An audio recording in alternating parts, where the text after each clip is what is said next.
Sarajevo se prvi put spominje u historijskim izvorima 1435. godine. Vijekovima ovdje žive zajedno građani različitih nacija i religija. Sarajevo je jedini evropski grad u kome džamije, pravoslavne i katoličke crkve i sinagoge stoje tako blizu jedni uz druge i gdje zajedno odjekuju pozivi na molitvu. U modernoj historiji Sarajeva pamte se Olimpijske igre 1984. godine kada je grad pokazao svoju autentičnu gostoprimljivost.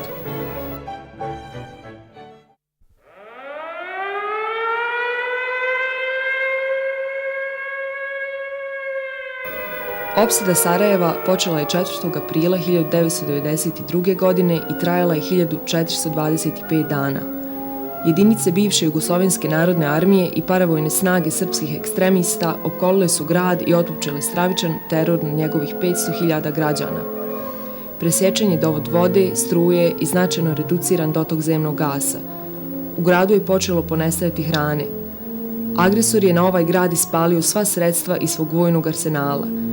Snajperi sa brda sijali su smrt po gradskim raskrsnicama. U junu 1992. godine snage Ujedinjenih nacija preuzele su kontrolu nad Sarajevskim aerodromom.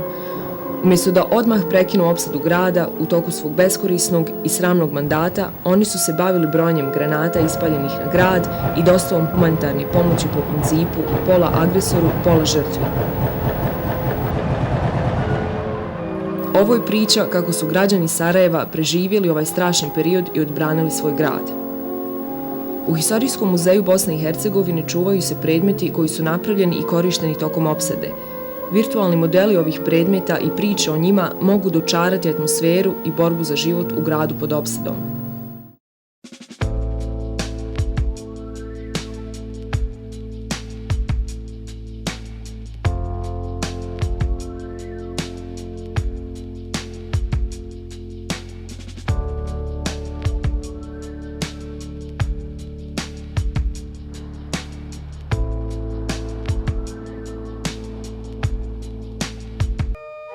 Oskudne količine hrane koja je bila na raspolaganju građanima Sarajeva trebalo je nekako pripremiti u uslovima nedostatka struje, vode i energenata. Građani su pravili mnoštvo improvizovanih kuhala i peći, najčešće na drva, ali i na sve ostalo što dobro gori.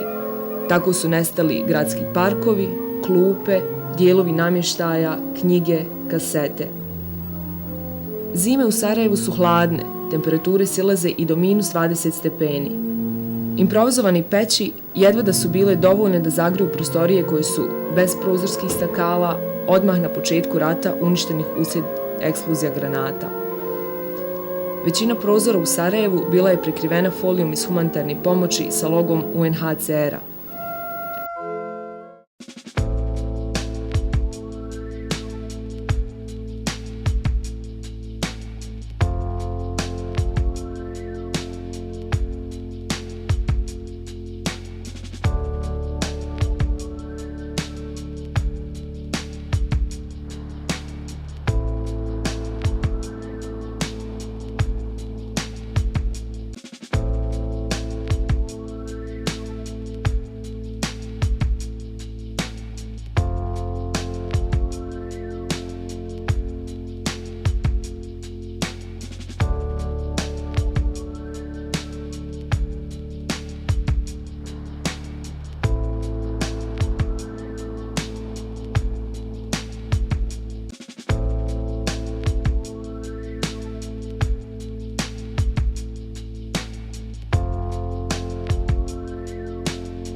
Opsada Sarajeva trajala je 1425 dana.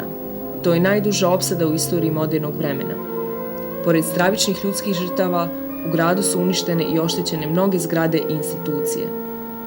Gradska vijećnica, remek dijelo pseudo-maurske arhitekture, potpuno izgorjela, zajedno sa knjigama iz Narodne biblioteke Bosne i Hercegovine. Uništeni su svi olimpijski i sportski objekti, Sarajevska žičara te mnoge poslovne i stambene zgrade. Ipak, ništa nije moglo uništiti duh otpora hrabrih i ponosnih Sarajlija. Bosna i Hercegovina je odbranjena.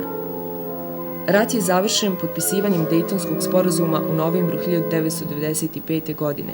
Država je podijeljena na dva entiteta od kojih je jedan pripao agresoru. Borba se nastavlja civilnim sredstvima.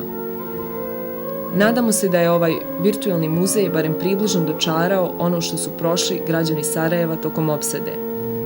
Također se nadamo da se ovi grozni događaji više nikada i nikome neće ponoviti.